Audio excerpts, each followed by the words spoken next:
My name is Paris Tyler. I am a PR consultant. And the first message I received that I was not enough was when I was a child, a little girl, and feeling like I wasn't enough for my father because he was in and out of my life. So I thought, what am I doing wrong? Why, am I not enough for him to just stay in the picture and be at home and spend time with me? And I had a younger brother. So that was like the first message I ever received, not feeling enough. I think I'm still every day working through battling that challenge of being enough, because I see it manifesting in my professional life when I'm feeling as if, should I pursue this new client? Am I what they are looking for, instead of just thinking like, I am the bomb.com, I am dope, I am, more than enough, and I am what they are searching for in a PR professional. So even with my relationship, with a boyfriend, and feeling like I'm not enough, or giving him enough of myself. So it's a constant challenge, but I think, just reaffirming that, through affirmations, through prayer, through scripture, and understanding that, I am, wonderfully and uniquely made, and understanding that I am living, the purpose that God has intended for me, that is totally, I am where I need to be, and I am definitely more than enough.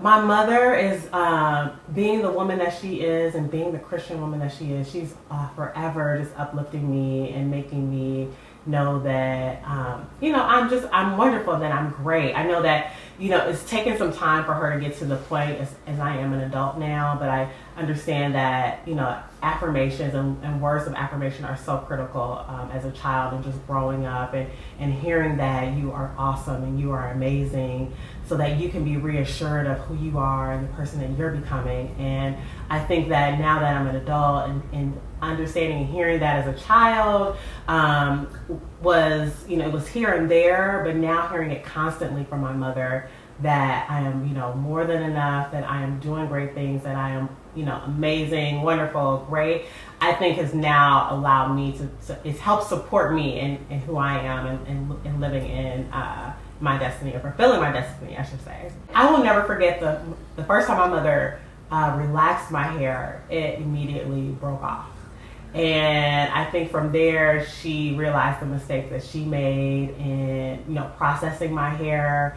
But I will say that it's now become more accepted, of having that natural beauty, because, even I didn't start wearing makeup until I was in high school. My mother she is a natural woman. She doesn't wear a lot of makeup. She just now started to really, wear lipstick and wear mascara. But I grew up in a household where I saw natural beauty, my grandmother, my aunts, but I had this kind of desire to just enhance myself through little like lipsticks. Now that I'm like 34, I now embrace natural beauty and just wanting to put on a lip and just bronzer and that be it, because of the hassle, and not just, of course, giving into the beauty norms and standards of, our society, because now everyone wants to be completely beat to the gods and contoured and just, highlighted. But I feel like, there's times for that, and I love doing that as well. But I feel that it's important that we embrace, our skin and our melanin, and just live in that. I was a straight A student. I was in honors classes, and I think I put the pressure on myself to really do well, to be great, because I had that reassurance from my family as well. And when I did, an awesome and amazing job and got on honor roll, I was rewarded. And then to, be in the class and be the only Black girl in these classes that were, AP, which meant basically honors classes, and to really be killing it, to be the top 10% in high school and graduating, with, over a 4.0, and then going to school and having a scholarship.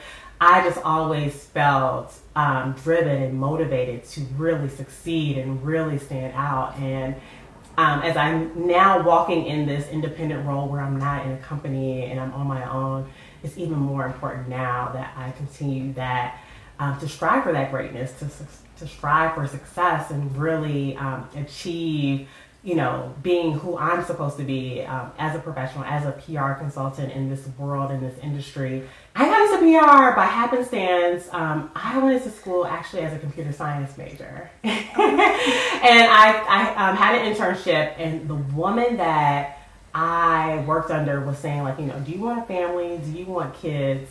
And I was like, yeah. She's like, well, maybe you should, explore different routes. To hear that from another woman, I think that she could have definitely, really finessed the language, somewhat, just to say like, hey, just, these are some things to consider if you're going to have a family. Or, if you're going to go this route, maybe look at these industries instead of banking, instead of just kind of pretty much just saying like, don't do it, girl, So I changed my major to marketing and had an internship at a bank in Ohio called Huntington Bank. And I was in their marketing communications department. So I was doing a lot of writing, interviewing, event planning, and I absolutely loved it, and come to learn that it really wasn't marketing, but communications. So I immediately went back to school that fall, changed my major to PR, and luckily a lot of my credits transferred over. I was working in-house at a company, working with a very well-known celebrity, and I had an inkling when I had went on vacation with a friend that I really was thinking like, hey, I should work for myself, because I'm currently working in an organization where I feel like I know more, my thoughts aren't getting heard, my ideas aren't being implemented. So she's like, girl, it's time for you to just bet on yourself. So I definitely, like a couple weeks later, I gave my 2 weeks and I left. I got scared because of the security of a paycheck, wanting to make sure that I can make ends meet. Is it really what I'm supposed to do? Maybe I can work and then figure out like the next move to finally break out on my own. So I went back to agency life, which I feel that agencies aren't necessarily the best environments for us to thrive in as people of color. There's a lot of work to be done there. So I went to an agency, and needless to say, my first month in, I was killing it. But then come month 2, they had all of these concerns and felt that I couldn't be trusted. And the team isn't quite sure, if this is like the best fit. And next thing I know, I walked in the 3rd month, and out of the blue, they let me go and said I wasn't a fit for the culture. So it was devastating, because I've never been fired. I've never been let go from a company. And I was like, whoa, God, what is going on here? Like, I was crying, and I took a minute to really sit still and figure out, like, what does this mean for me? And I took at least a month, and it was like all of these messages were starting to come my way. It's like, you need to go ahead and just work independently on your own. And next thing I know, I went ahead, I updated my LinkedIn profile, I got my portfolio together, and opportunities just started to come my way from word of mouth, through referrals. And I realized that me being let go was the push I needed to actually go ahead and be on my own and walk in my purpose when it comes to my career. But ever since then, I've been in PR for more than 10 years now, and I absolutely love that there's just so many tactics and disciplines that fall underneath the umbrella, from social media to events, to influencer engagement, to working with media. It's just, there's never a dull day. There's never a day that I feel that I'm doing the same role or same task, and I'm always just understanding how various industries even need PR, need communications, and getting their messaging out there, attracting clients, partnering with brands. So it runs, the gamut, like across spans industries, and I absolutely have to say that in my 10 years, there's been some, lows, but definitely more highs. It's great that I've been able to have friends who are in the industry who, have similar experiences. Especially, we talk about not only just okay, we're working on these projects for our clients to bounce ideas and brainstorm, but then there's also the thought of just being able to talk about certain experiences that we have with our managers, and hearing, the piece about, oh, maybe you can be a little bit more enthusiastic, or maybe you can can you like tone it down a bit? And those are, those are messages of not feeling enough. Like who I am, I'm trying to be authentically myself and be genuine. And I think that's important as far as like, so people can trust you. And to hear my friends who are, in agencies, have those, similar experiences. I'm a part of ColorCom, and that's been a great network of women who are in communications, whether it's in-house on the client side, or on the agency side. And it's been great to just be able to connect with women, because when I went to the conference in Miami, before I was let go, I heard so many stories. There was a woman who had been in PR for more than 20 years, and she's like, why do so many Black women bounce from agency to agency, or they go out on their own? It's because we can't seem to break the glass ceiling when it comes to being in these agencies. And I really feel that, the issue isn't us, and that's what's challenging, is that these conversations are had behind closed doors with us when we're not necessarily the issue. The challenge isn't with us, the challenge is with the managers and the teams that aren't used to working in diverse environments or understanding the differences amongst different, groups, whether it be, race or religion or gender. And I think that, being in PR or even advertising, the agency life has always just been a challenge, for us to code switch, for us to just, not feel like the angry Black woman. There's just this challenge in us getting to that next level, whether it's VP or executive vice president, just moving up the ladder. So few of us do. But I do hope, that in the next few years we can just see a change within our environments where we're nurtured. Talent isn't just hired. We can get hired, but then it's about nurturing us and retaining us and making sure that we grow, whether it's through mentors within the organization or us even finding our own sponsors, who can advocate on our behalf, to make sure that, hey, she needs to, get this promotion, or hey, she needs to be on that team, to make sure that we're seen and we're heard. It's so traumatic. And I had to own those feelings. Like, that's the reason why I took some time to sit still, because to feel the hurt, the sadness, the anger, and to really grieve that loss. So it came through the support from my friends and my family, just saying, like, we know you are dope. We know that you can kill it. They just didn't see that. It wasn't you, that's them.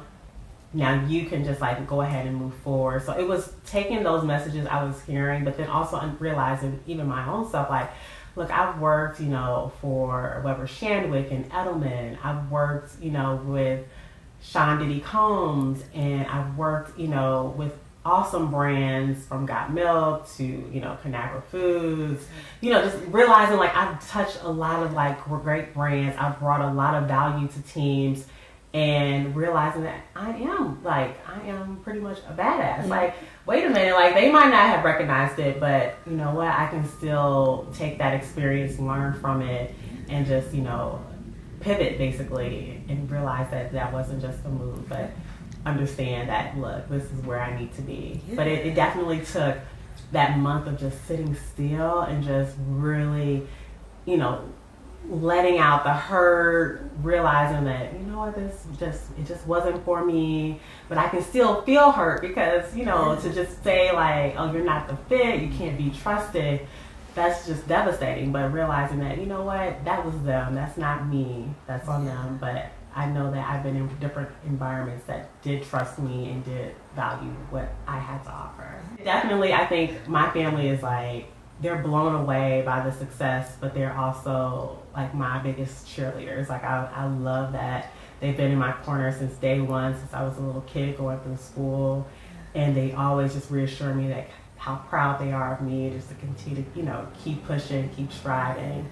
Right now, I will say that I work weekends and some late nights because I do have a client that's in on the West Coast in San Francisco.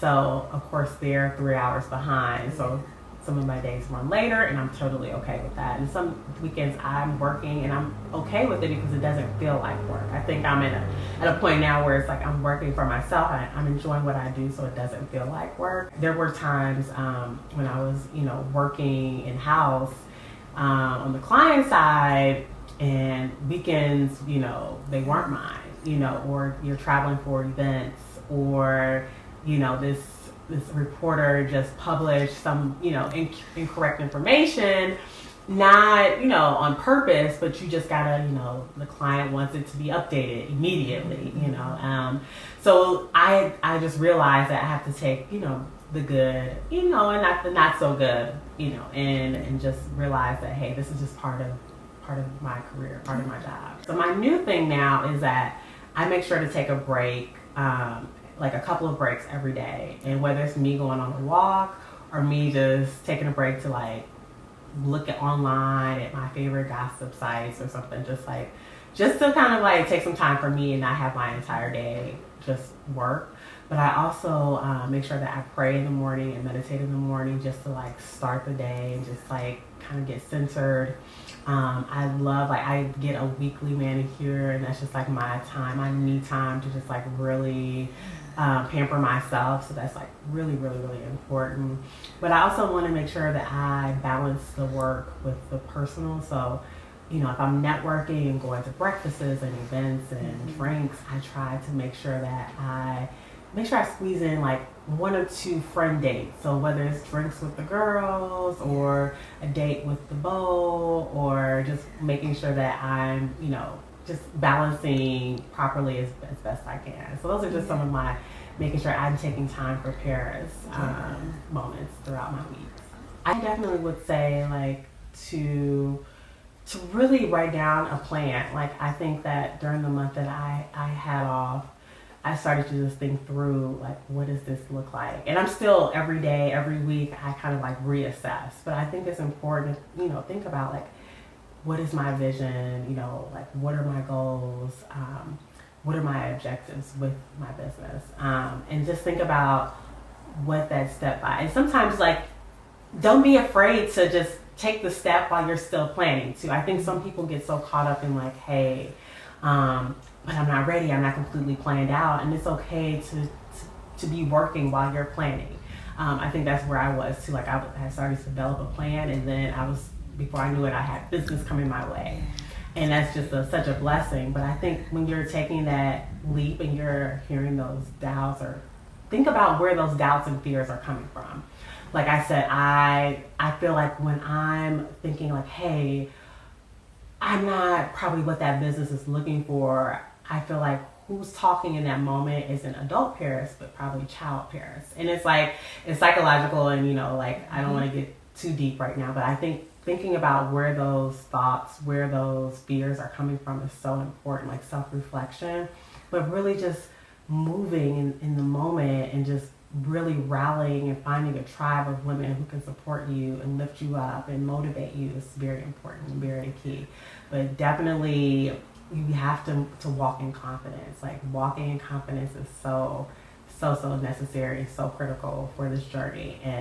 And finding a business coach or a life coach, I would definitely recommend it. I found a young lady we speak weekly, and it's so important, from just like career and